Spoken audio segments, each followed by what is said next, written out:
দাফনের ৬ মাস পর গণ-অভ্যুত্থানে শহীদ রিপনের মরদেহ উত্তোলন।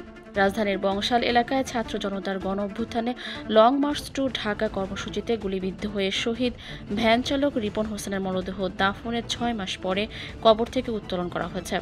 রোববার দুপুরে লক্ষ্মীপুরের রামগঞ্জ উপজেলার লামচর ইউনিয়নের পূর্ব পানপাড়া গ্রামে পারিবারিক কবরস্থান থেকে আদালতের নির্দেশনায় মরদেহটি উত্তোলন করা হয়। রিপনের মরদেহ উত্তোলনের সময় রামগঞ্জ উপজেলার সহকারী কমিশনার দেবব্রত দাস উপস্থিত ছিলেন। রিপন পূর্ব পানপাড়া গ্রামের চত্বর ভূঁইয়া বাড়ির মৃত ইদ্রিস মিয়া ও সুফিয়া বেগম দম্পতির ছেলে। তিনি ঢাকায় কোতোয়ালি থানা এলাকার ভ্যান চালক ছিলেন।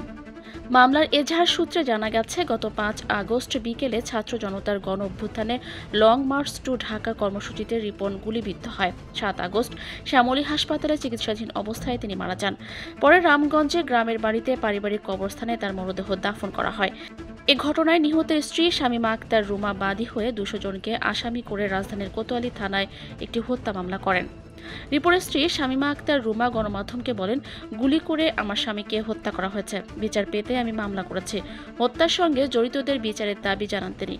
রামগঞ্জ উপজেলার সহকারী কমিশনার দেবব্রত দাস বলেন, মামলা তদন্তের প্রয়োজনে ময়নাতদন্তের জন্য মরদেহ কবর থেকে উত্তোলন করা হয়েছে।